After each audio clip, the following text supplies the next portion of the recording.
po mga idol, magandang araw po ulit sa inyong lahat, sa aking mga subscriber po, magandang araw po sa inyong lahat. At sa mga viewers ko po, meron po akong share sa inyong video ngayon.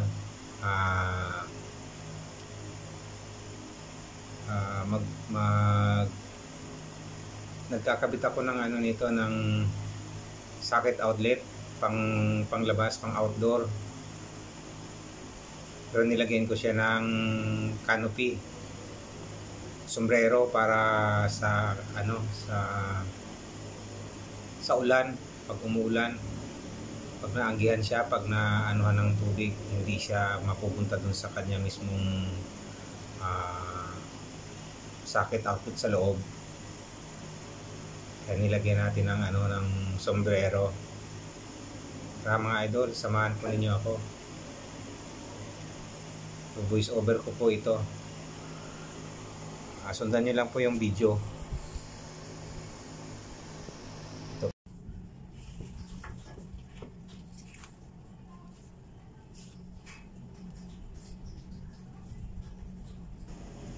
Ayan po mga idol, ilalagyan ko na po yan ng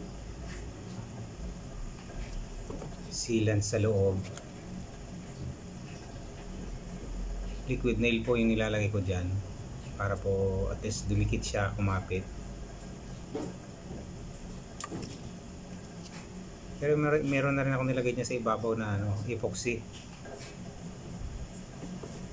Ang concrete epoxy sa ibabaw na yung kulay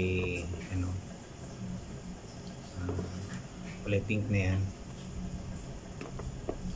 Hindi siya pasukin ng tubig dun sa loob. Kasi nakaano yan sa wall nakapasok yan Narain ko yan para pumasok sa loob, sa wall, yung ating sombrero na yan, para walang tubig na pumunta dyan sa kanyang socket outlet na yan, sa kanyang box.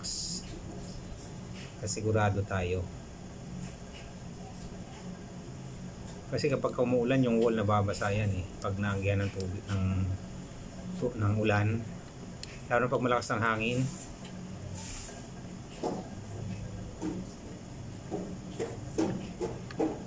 Kasi nasa labas na yan sa wall, sa labas ng wall yan may gubong pa naman dyan. May 1 metro pa kalahati na yan overhang. Nga lang, kapag malakas talaga ang ulan at saka samahan pa ng hangin, yung wall na yan nababasa yan. Kaya yung mga pumapatak dyan sa wall pababa, dapat hindi na dumaan dyan sa box natin ng ating outlet, para iwas tayo sa disgrasya.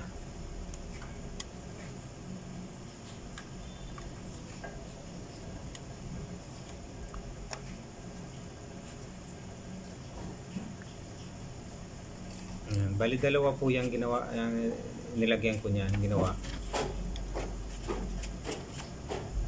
Yung pag-grind ko niyan, hindi ko na nabidyohan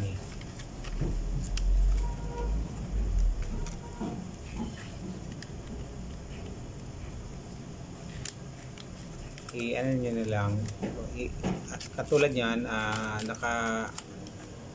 naka-bend na siya na ganyan, iporma nyo na siya dyan sa inyong na yan, wall, naka-form na ganyan, tapos ididikit nyo. Ayan na, kakabit na natin yung dyan, kanyang mismong outlet.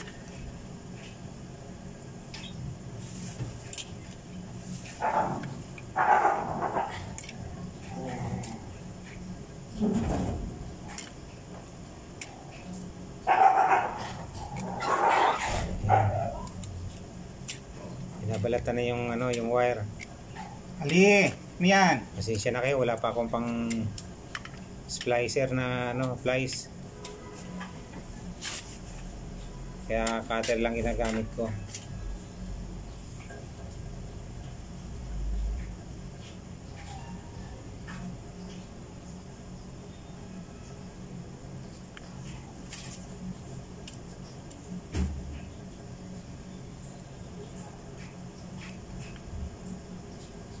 Ayan, ang ano niyan, ang tatak nyong ano na yan, ang socket outlet na yan na outdoor Eagle.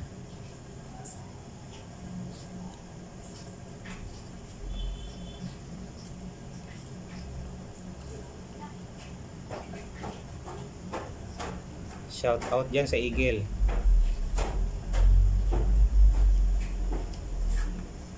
Yung socket outlet nyo, ginagamit namin.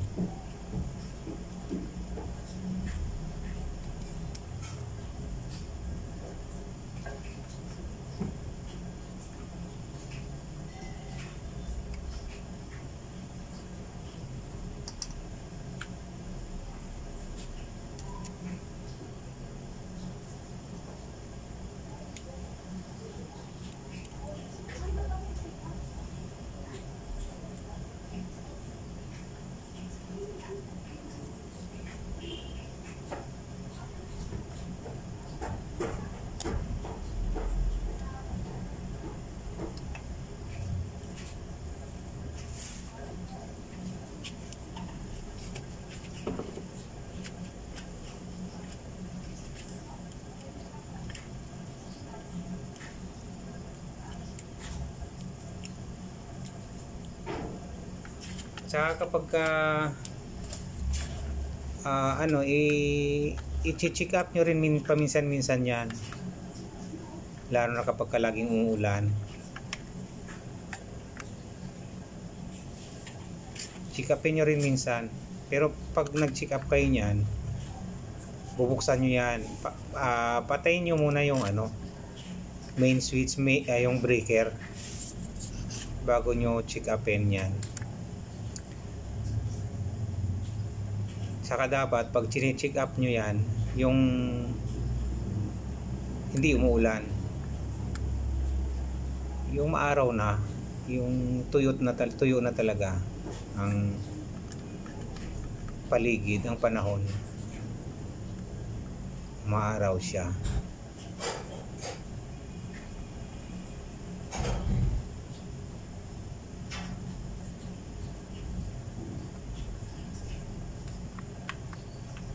Kasi makikita nyo yan magmo-moist yan sa loob kapag pinapasok siya ng tubig.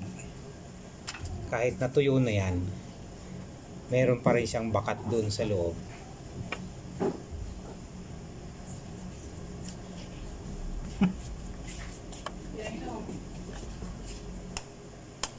Na ibig sabihin nun, pinasok siya ng tubig sa loob. Kaya kapag kaganoon, check upin nyo yung paligid nun, baka mayroong tubig doon na pumapasok.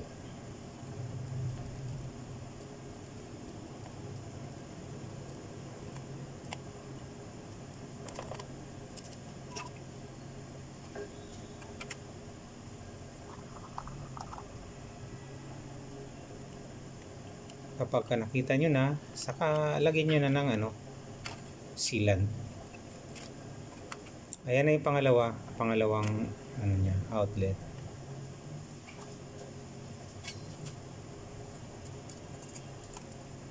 Ayan, ginarayin ko na rin yung niyan, yung pagsasalpakan ng na yan, sombrero niya.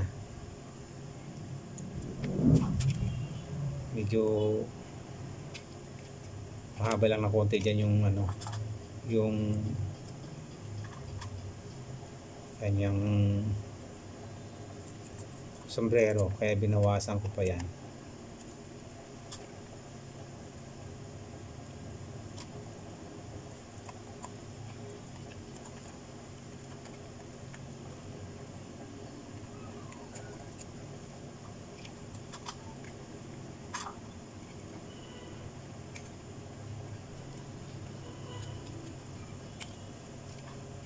Ang nakabaon dyan sa wall is mga lang,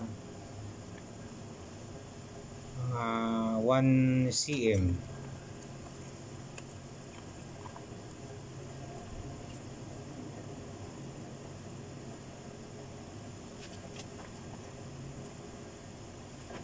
para ano, matibay-tibay siya. Hindi basta-basta matanggal kapag nabangga. Nasagi.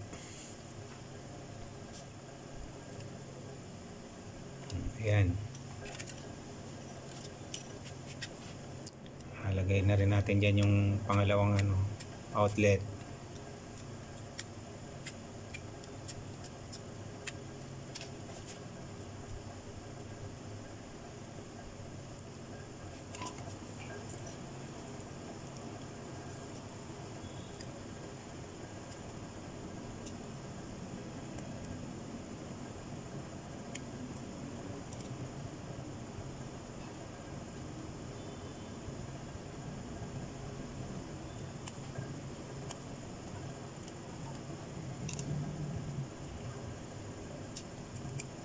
Higpitan nyo lang maigi yung yung pagka tornilyo nung wire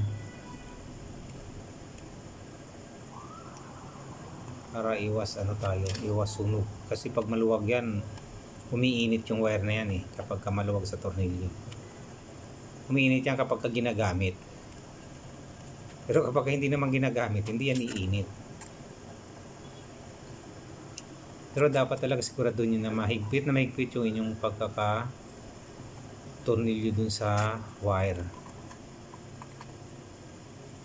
Diyan nagsisimula yung sunog, lalo na pag tag-init, summer. Okay mga idol, pinutol ko na yung video dyan. Binalikan ko na lang yan nung finish na, nalagyan ko na ng sealant, nalagyan ko na ng epoxy. Yung huling video dyan, finished product na siya. Ang kulang na lang doon is pipinturahan. So yan lang mga idol. Sana po may natutunan naman po tayo. Maraming salamat po ulit. God bless po sa ating lahat.